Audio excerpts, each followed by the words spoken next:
Hi friends, कैसे हैं आप सभी लोग। एंड आज का जो ये सेशन है बड़ा ही इम्पोर्टेंट होने वाला है बिकॉज ऑफ आपके एग्ज़ाम का 5 दिन अब शेष रह गए हैं।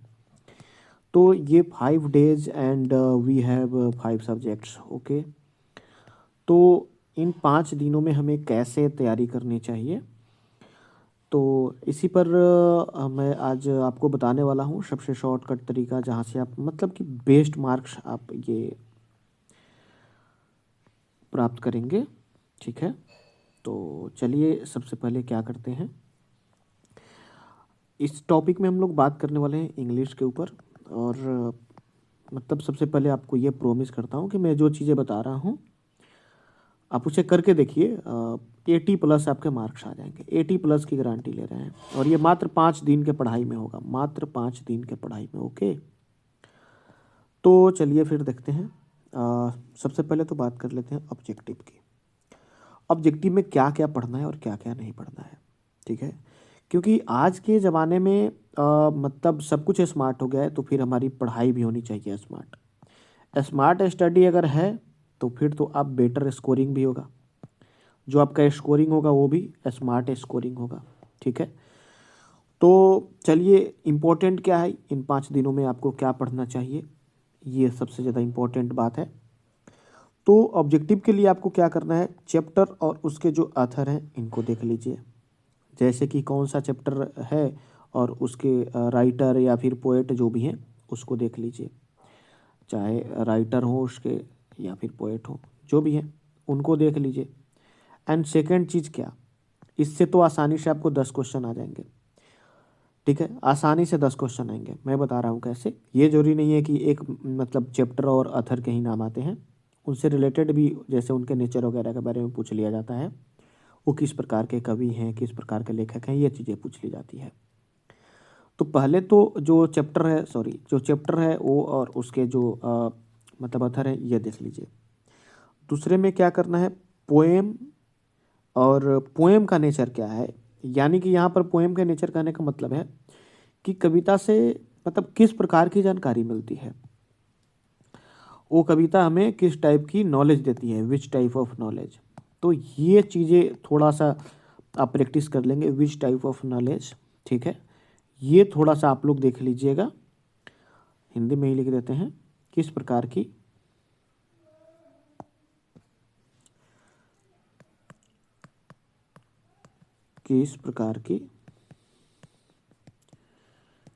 कविता है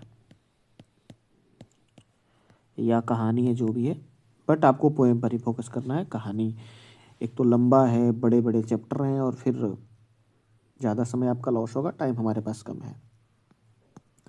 पोएट के बारे में थोड़ी सी उनकी नेचर देख लीजिए। जैसे होता है कि ये कवि किस प्रकार के हैं, इमोशनल हैं या फिर मतलब किस प्रकार के कविता लिखते हैं, ये चीज़ें आ सकती है। तो सेम चीज़, किस प्रकार के कवि हैं, ये चीज़ें किस प्रकार के कवि हैं। ठीक है, या लेखक जो भी हैं। ये मिलेगी कहाँ से, तो किसी भी पब्लिकेशन का आप एक मतलब लिए ही होंगे, डेफिनेटली सिंपल सी बात है कि लिए होंगे ऑब्जेक्टिव। तो उसमें ये चीज़ें मेन मेन देख लीजिए। मतलब कवि के नेचर के बारे में, कविता के नेचर के बारे में सब कुछ देखने की ज़रूरत नहीं है। जैसे आप कोई किसी भी पब्लिकेशन का बुक लेंगे तो आप क्या करते हैं, टोटल चीज़ पढ़ना स्टार्ट करते हैं, जो कि सबसे बड़ी गलती होती है आपकी। क्योंकि उसमें ऐसे ऐसे चीज़ भी दिए गए होते हैं जो कभी एग्जाम में ना आए हैं ना कभी आएंगे। तो ऐसे चीज़ों पर फोकस नहीं करना है आपको। अपने ऑब्जेक्टिव के बुक से चैप्टर अथर ये तो आप बुक से देख लेंगे, जो टेक्स्ट बुक है वहाँ से मिल जाएगा। टेक्स्ट बुक से इसको कंप्लीट कीजिएगा। एंड सेकंड बात करें तो जो पोएम है उनके नेचर, पोएट का नेचर, ये आप कहाँ से देखेंगे, तो जो आपका ऑब्जेक्टिव बुक है उससे देख लेंगे। पोएम में कितने सोनेट हैं, कितने लाइन हैं, ये देख लेंगे। ठीक है, पूछ देता है अक्सर कि इस पोएट में कितना, पोएम में इस पोएम में कितने सोनेट हैं, कितने लाइंस हैं। तो ये थोड़ी सी काउंट करके आपको माइंड में रखनी है, खास करके सोनेट देख लीजिएगा। तो ये चीज़ देख लीजिए। फिर 5वें नंबर में होता है क्या कि पोएम को रीडिंग कर जाइए। क्यों, क्योंकि कविता के अंदर से लाइन कुछ उठा लेगा और पूछेगा कि ये किस चैप्टर से लिया गया है। ठीक है। तो इसीलिए उसका लाइन आपके माइंड, उसका अर्थ नहीं आना चाहिए। मुझे ये नहीं मतलब है कि अब आप उसका पूरा एक्सप्लेन करके पढ़ने लगे, नहीं, बस उसकी लाइंस जो है वो आपके माइंड में होने चाहिए, ताकि जब वो पूछे कि ये किस कविता से लिए गए हैं ये लाइन, तो आपके माइंड में रहे कि ये यहाँ से लिए गए हैं। ओके, तो ये चीज़ कंप्लीट कर लीजिए। अब ये सभी चीज़ें जो भी थी ये टेक्स्ट बुक से थी, ठीक है। अब यहाँ से थोड़ा सा आपको मुश्किल हो जाता है अगर आप पहले से ग्रामर नहीं पढ़े हैं, तो इसीलिए ज़्यादा चैप्टर नहीं लिए हैं और यहाँ से मात्र 3 चैप्टर बता रहे हैं, जहाँ से आपको 20+ गारंटी दे रहे हैं। इन तीन चीज़ों से 20+ क्वेश्चन आएंगे, ये लिख के रख लीजिए। एक तो टेंस का जो भी फॉर्म है, अभी इसमें क्या क्या आएगा ध्यान में रखिएगा। जैसे कि एक तो वर्ब फॉर्म आपको याद होना चाहिए, भी फॉर्म मैं लिख दे रहा हूँ, वर्ब फॉर्म। एंड सेकंड चीज़ उसका हेल्पिंग वर्ब, इसी से क्वेश्चन आएगा। जब आप एग्जाम दे के आएंगे, फिर मैं आपको क्वेश्चन पेपर से इस चैनल पर उसका जब सॉल्यूशन दे रहा हूँगा, तो आप वहाँ पर देख पाएंगे कि वर्ब फॉर्म से क्वेश्चन आए हैं। जैसे जहाँ पर V2 लगने वाले हैं वहाँ V3 दे दिया, वहीं आपको गलत या सही पकड़ना है, जो भी होगा। और क्या गलती करेंगे, तो जहाँ पर सैल या विल लगना चाहिए वहाँ पर हैड लगा दें, यानी कि पास्ट को फ्यूचर में लेकर चले जाएं, फ्यूचर को प्रेजेंट में लेकर चले आएँ। विल जहाँ लगा है वहाँ पर आपको मतलब पास्ट वाली वर्ब लगा दें। तो इस प्रकार के होंगे, तो आप थोड़ा सा प्रैक्टिस कीजिए, ये प्रैक्टिस खोजेगा। ये तो है, पहले से नहीं किए हैं तो फिर तो छोड़ दीजिए। अगर पहले से आप टेंस नहीं पढ़े फिर छोड़ दीजिए, अभी नया कुछ भी करने की ज़रूरत नहीं है, क्योंकि आपका जो कंसिक्वेंस माइंड जो है पहले से डाटा रखा है उस पर इफेक्ट आएगा, फिर आप भूलना स्टार्ट करेंगे। इसलिए अब नए चीज़ें नहीं पढ़ने हैं। आर्टिकल से कुछ क्वेश्चन आ जाएंगे, और आर्टिकल में खास करके ए, एन एंड डी, ये तो आप जानते हैं।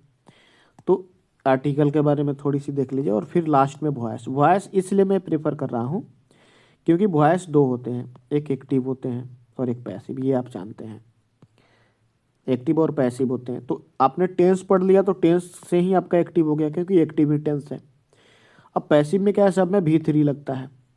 अब जैसे पैसिव दिया हुआ और V2 दे दे तो वहीं पर गलत हो गया। तो थोड़ा सा इसको प्रैक्टिस कर लीजिए।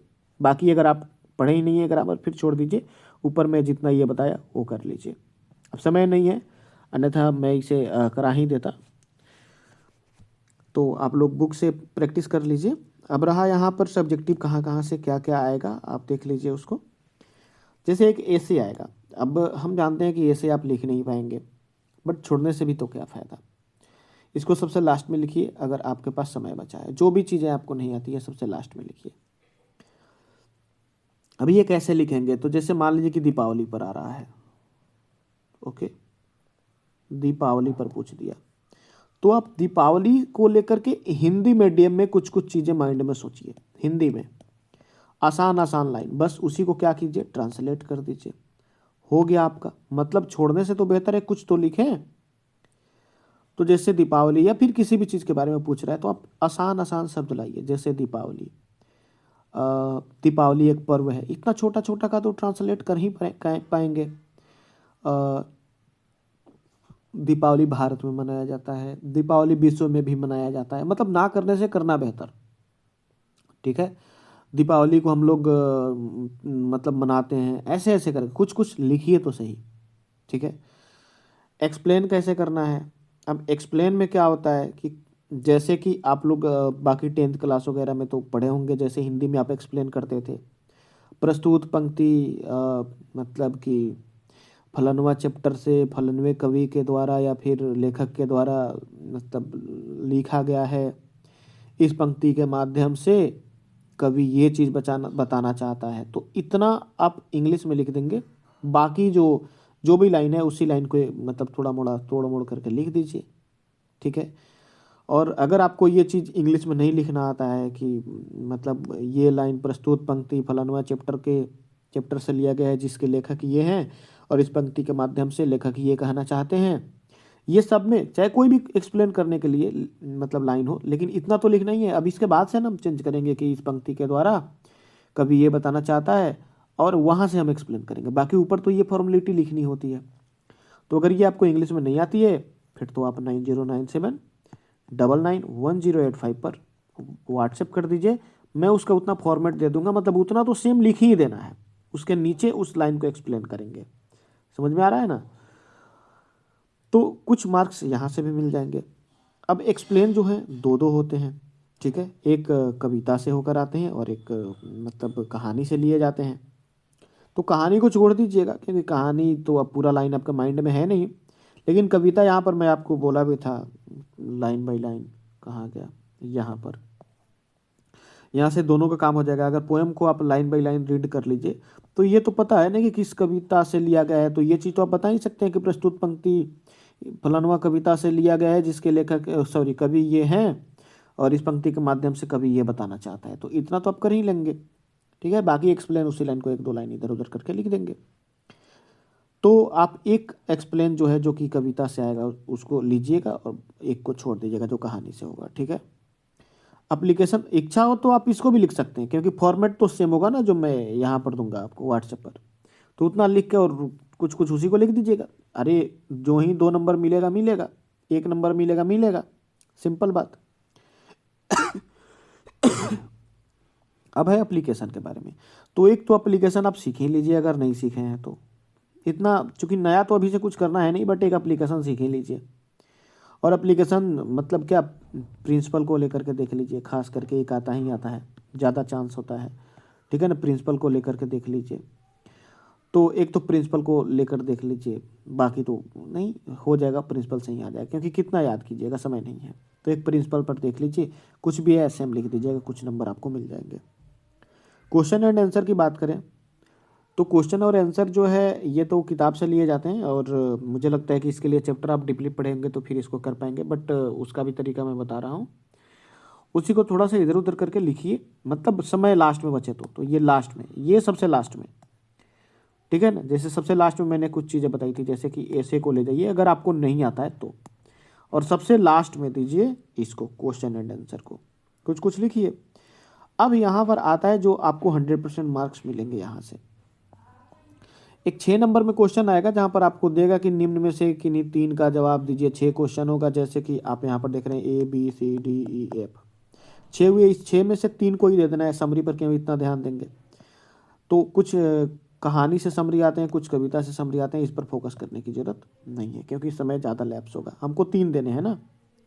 तो एक तो अबाउट इंग्लिश लैंग्वेज याद कर लीजिए, ये हो जाएगा। अगर नहीं है तो सेम वही 90 97 99 10 85 पर आप 90 97 99 10 85 पर आप व्हाट्सएप कीजिए, वहाँ पर आपको अबाउट इंग्लिश लैंग्वेज दे देंगे। इंग्लिश से रिलेटेड कोई भी क्वेश्चन है सेम लिख दीजिए, आपको ज़्यादा याद करने की ज़रूरत नहीं है।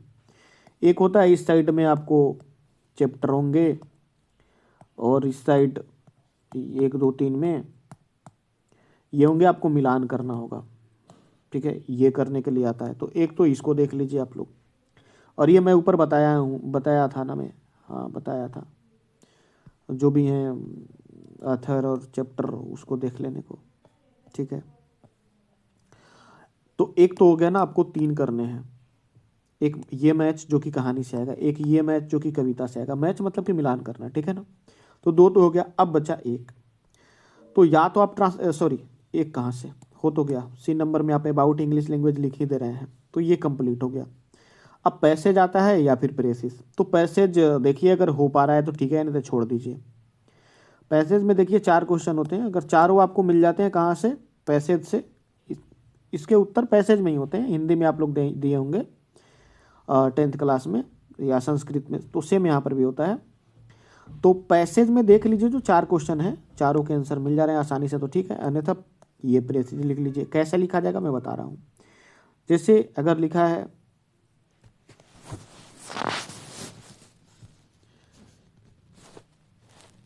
वी आर सेलिब्रेटिंग दीपावली, मैं एक लाइन ही लिख के बता रहा हूँ, ओके। तो यहाँ पर कितने शब्द हुए, 1 2 3 4 शब्द हुए ना। तो आप ऐसे ही शब्द गिन लेंगे, जो भी वर्ड होंगे उसको काउंट कर लेंगे, और मान लीजिए कि ऐसे ही कुछ लाइन है, कुछ लाइन है, कुछ लाइन है, कुछ लाइन है, कुछ लाइन है, ठीक है। टोटल वर्ड मैं काउंट किया तो 90 वर्ड है, मान लीजिए, सॉरी 90 वर्ड है। तो हमको ना 3 से जितना भी आएगा उससे 3 से डिवाइड करना है, ठीक है। तो 30 वर्ड बनते हैं, बस उसको छोटा करके 30 वर्ड में लिख देना है। ये इतना जो बड़ा है, इतना जो बड़ा है, इसको कितना में लिख देना है? छोटा करके 30 वर्ड में लिख देना है।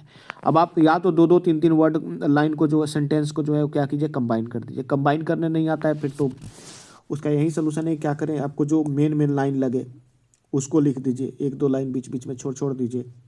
और इस प्रकार मतलब 30 वर्ड लिखना है, तो ऐसा नहीं कि 35 वर्ड का लिख दिए तो दिक्कत हो जाएगा, 25 वर्ड का लिख दिए तो दिक्कत हो जाएगा, ऐसा कुछ नहीं है। 3 से डिवाइड करने के बाद जितना बचता है उसी के आसपास में आप लिख सकते हैं।